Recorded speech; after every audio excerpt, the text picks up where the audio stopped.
Bonjour à tous, aujourd'hui on essaye un véhicule dont vous ne connaissez sans doute pas la marque. Il s'agit de XPeng, c'est une marque chinoise qui arrive pour la première fois sur le marché français avec ce véhicule qui s'appelle G9. Vous le voyez, un gros SUV, pas très spectaculaire en matière de style. On a cherché à faire discret. En revanche, en matière de technologie, là, les Chinois ont mis la barre très haut. Ils ont également mis la barre très haut en matière de finition. Ceux qui pensent que tout ce qui vient de Chine, c'est de la M avec des petits points derrière, eh bien vous allez être déçus parce qu'on est au niveau, je vais vous le dire, d'un Range Rover à l'intérieur.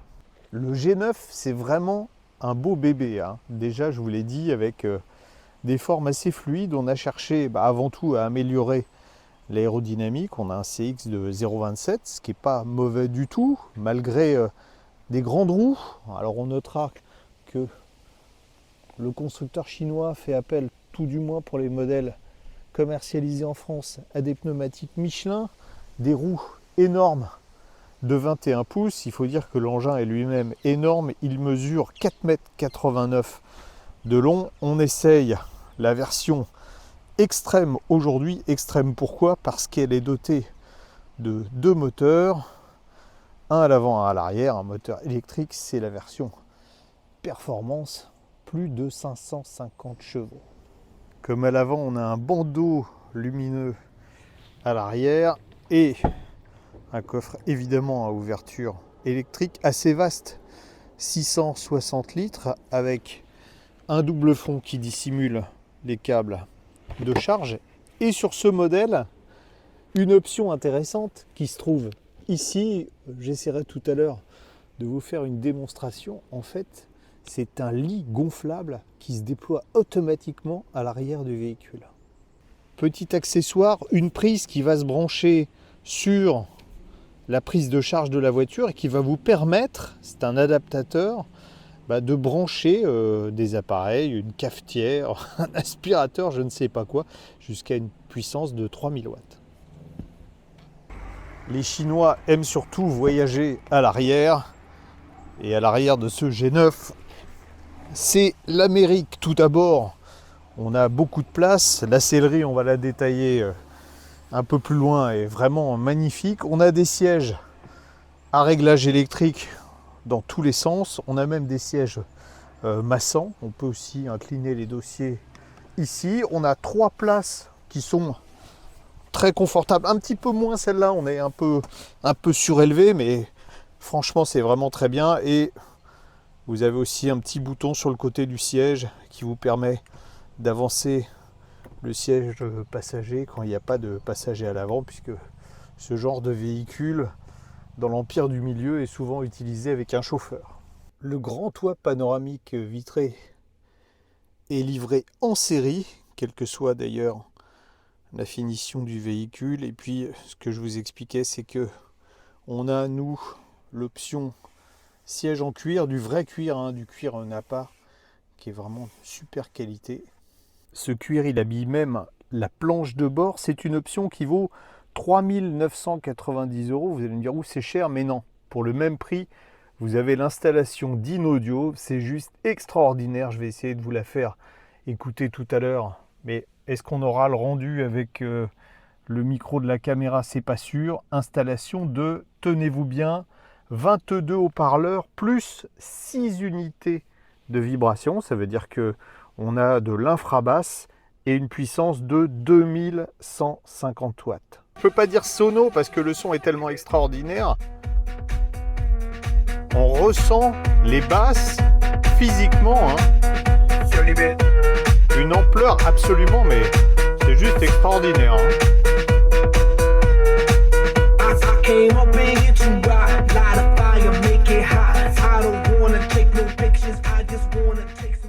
C'est dingue. Si vous êtes amateur d'écran, à bord, vous allez être servi. D'abord, le passager dispose d'un grand écran. Vous voyez, je modifie l'angle de la caméra puisque il n'est pas visible depuis la place passager, mais vous accédez à YouTube, Disney, enfin les TV. Vous pouvez donc faire un voyage comme si vous étiez dans votre salon. Et puis, on a un grand écran central, cette fois avec une gestion qui est propre, en fait, à XPeng, et processeur Snapdragon qui est extrêmement rapide, vous voyez, c'est instantané, avec un planificateur d'itinéraire, préchauffage automatique de la batterie, bref, très bien. Et surtout, par rapport à des concurrents, je pense en particulier à Tesla, on a un écran devant le conducteur qui donne les infos essentielles. Je ne vais pas vous détailler l'équipement, il nous faudrait toute la journée. On va juste rentrer dans certains menus, en particulier véhicule. Alors il y a des choses pas très pratiques, par exemple, si vous voulez régler les rétroviseurs, il faut passer par un menu, sous-menu, voilà, rétroviseurs latéraux, et ça se règle avec les petites touches pour les rétros de droite ici, et ici le rétro de gauche. Vous remarquerez au passage la qualité de réalisation de ces touches. On peut aussi régler les modes de conduite, donc on a éco, standard, sport, voilà, individuel qu'on peut programmer, et à chaque fois vous pouvez régler ici la régénération jusqu'à du alors, X pédale, c'est de conduite une pédale, la direction assistée.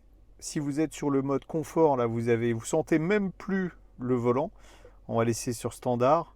La hauteur de suspension, pourquoi? Parce que notre modèle il est équipé d'une suspension pneumatique intelligente. Vous allez voir que ça a évidemment beaucoup de sens sur un véhicule de ce gabarit, de ce standing. On peut régler évidemment le confort de la suspension. Petite démo de la suspension.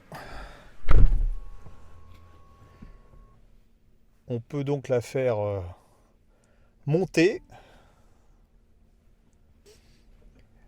On peut faire varier la hauteur de suspension alors pas pour faire du tout-terrain, mais on peut augmenter de 50 mm, baisser de 50 mm, ça fait quand même 100 mm de variation, 10 cm, je ne sais pas si on va le voir là sur les images.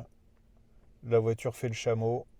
Allez, je vous soulève le capot, même s'il n'y a rien à voir en dessous, à part un petit coffre, on peut mettre, on va dire, un petit sac de sport, pour vous parler de la mécanique. Donc voiture électrique, ça c'est la version bimoteur, un moteur arrière synchrone à aimant permanent et un moteur avant, c'est ça, c'est très intéressant, c'est un peu comme sur certaines Tesla, un moteur avant à induction pour une puissance totale de, tenez-vous bien, 551 chevaux, 717 Nm de couple sur les 4 roues, puisque chaque moteur évidemment entraîne 2 roues, donc on est en 4 roues motrices.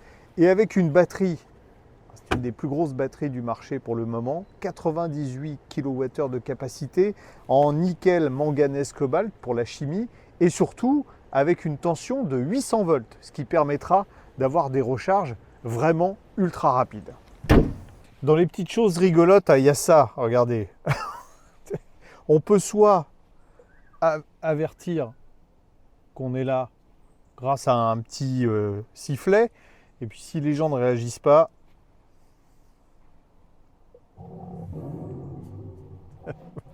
vous avez à l'extérieur le son d'un tigre. J'ai testé sur un chien tout à l'heure, ça marche très bien. La suspension est réglée sur le mode confort pour la rigidité de la suspension. Voilà, on est à hauteur normale et j'ai choisi volontairement une route très dégradée. C'est pas difficile à trouver sur le réseau routier français.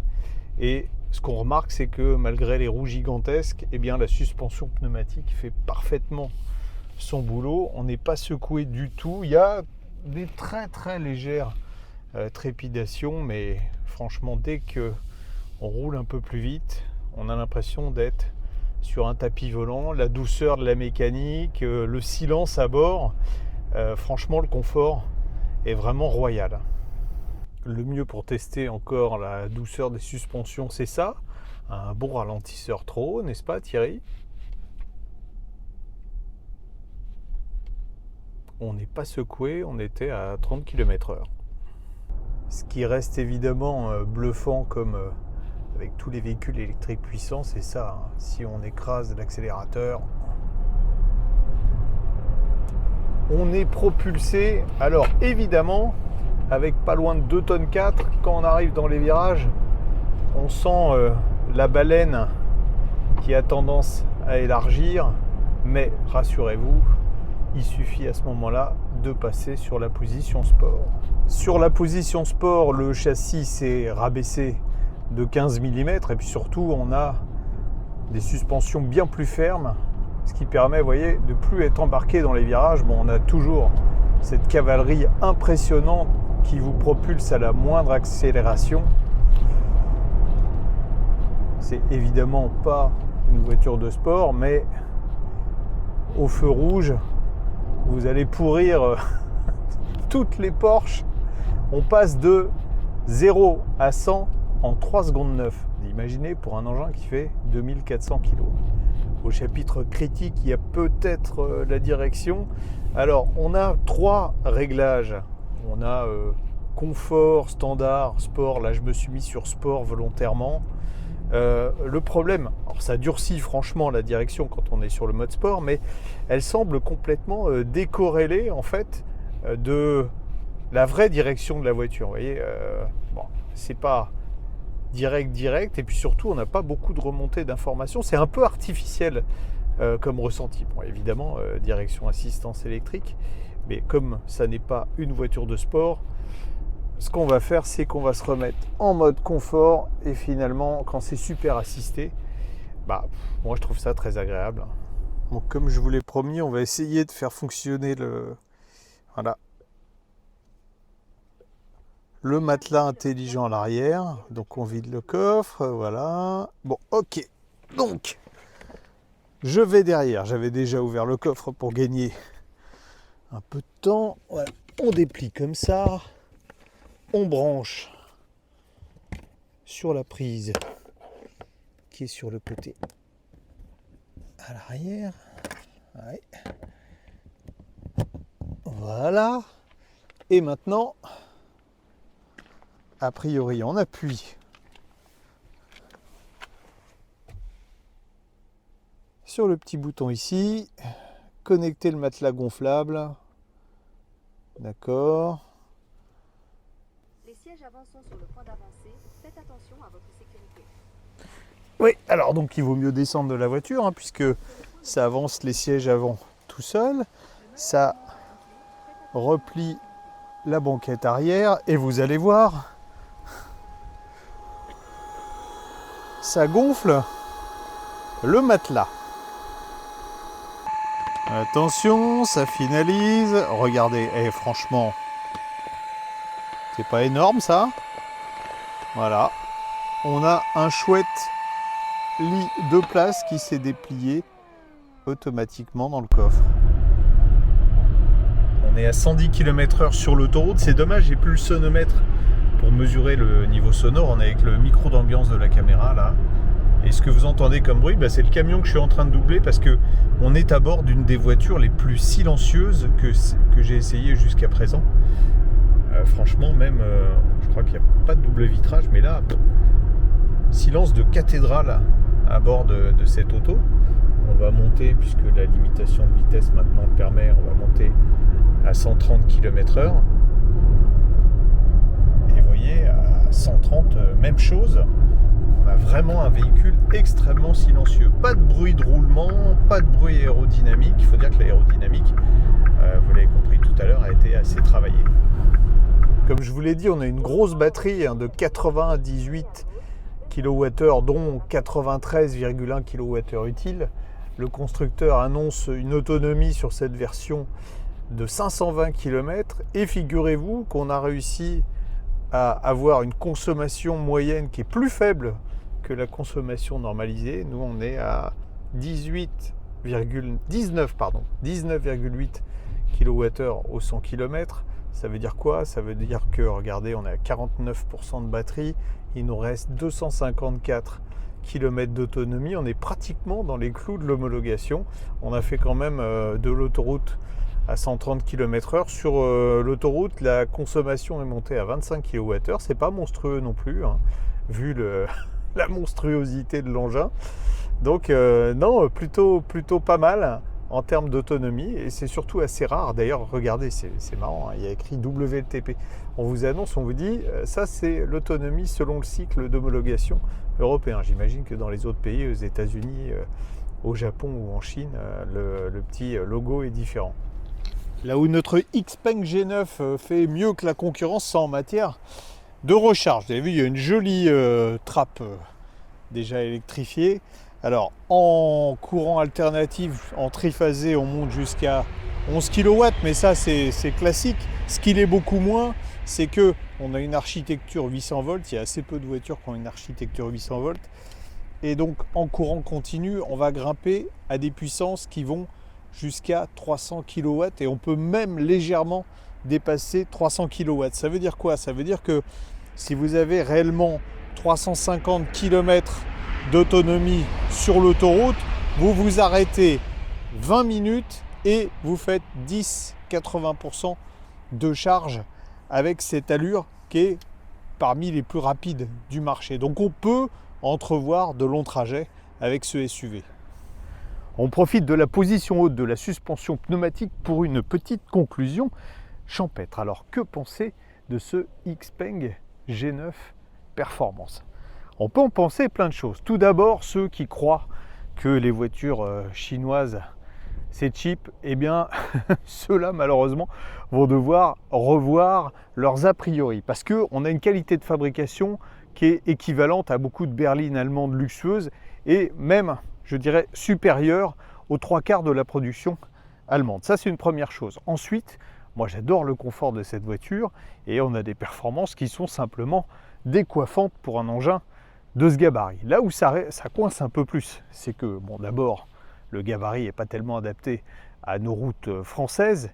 Et puis le tarif, si on compare au modèle Tesla équivalent, est quand même supérieur. Cette version coûte 73 990 € sans le pack optionnel dont je vous ai parlé au début du sujet. C'est un peu cher.